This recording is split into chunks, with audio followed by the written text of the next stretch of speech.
Welcome back to your Thursday Loose Women alongside me, Kay Adams. It's Denise Welsh, Gloria Hunniford and Carol McGiffin. And we've got Kate Thornton joining us later in the show. But first, we are now heading over to ITV News for an update on events in Ukraine today. Just a warning that there is likely to be flashing images of explosions.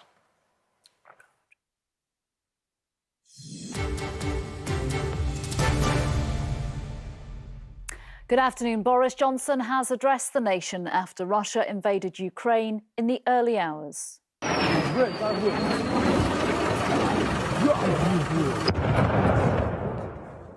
The explosions began before dawn in several cities across the country. 40 people are now believed to have been killed in the conflict.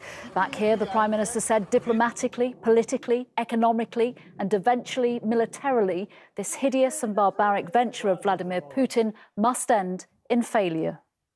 If the months ahead are grim and the flame of freedom burns low, I know that it will blaze bright again in Ukraine.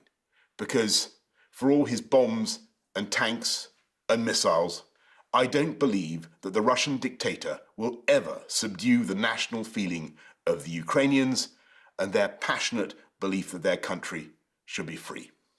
Ukraine is a country that for decades has enjoyed freedom and democracy and the right to choose its own destiny. We and the world cannot allow that freedom just to be snuffed out.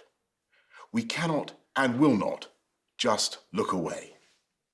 His words came after the head of NATO said Russia had shattered peace in Europe and shut the door to a political solution. We now have war in Europe on a scale and of a type we thought belonged to history. This is a deliberate, cold-blooded and long-planned invasion. NATO chiefs have said 100 jets are ready to protect its airspace. They've also announced plans to send more military support to the region. That follows the start of shelling of Kyiv and other major cities, which began early this morning. Explosions were reported in the capital, Kharkiv, Dnipro and Mariupol. Well, this is the scene. Let's take you to the Ukrainian capital right now, where the eyes of the world are waiting and watching to see what might happen next. Our Europe editor, James Mates, is in Kyiv. What are we hearing from where you are, James? Well, reports from all over the battlefield. The ones from here that we're reasonably confident about is that there has been a helicopter-led assault by Russian troops on an airbase about 40 kilometres away from the capital called Hossain, which some reports are saying they have managed to capture. Now, this will be in keeping with what the intelligence suggested was going to be Russian strategy to try and move quickly on the capital here and decapitate the regime. Beyond that, we know that there's heavy fighting up at Kharkiv in the northeast of the country, and down in the southeast, the port city of Mariupol, fighting there, which Ukrainians say they are resisting successfully. But I must emphasize, the fog of war is near total here.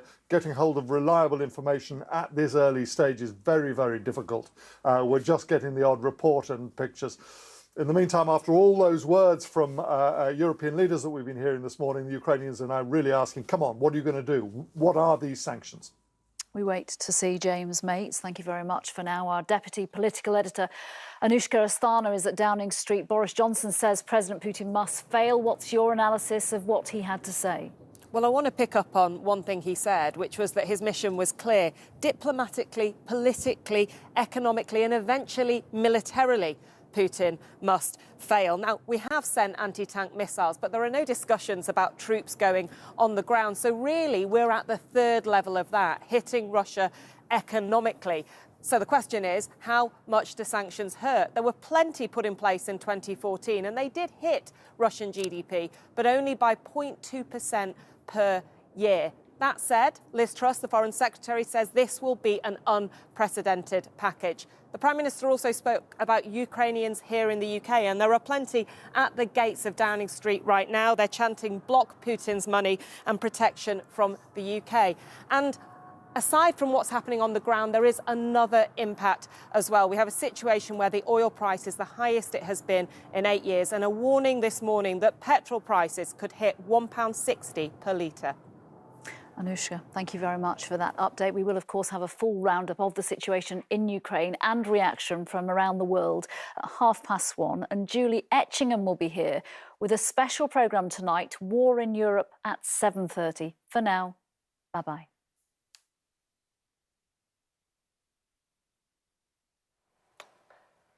And of course, there will be more updates on the situation in Ukraine straight after our show on the 1:30 lunchtime news.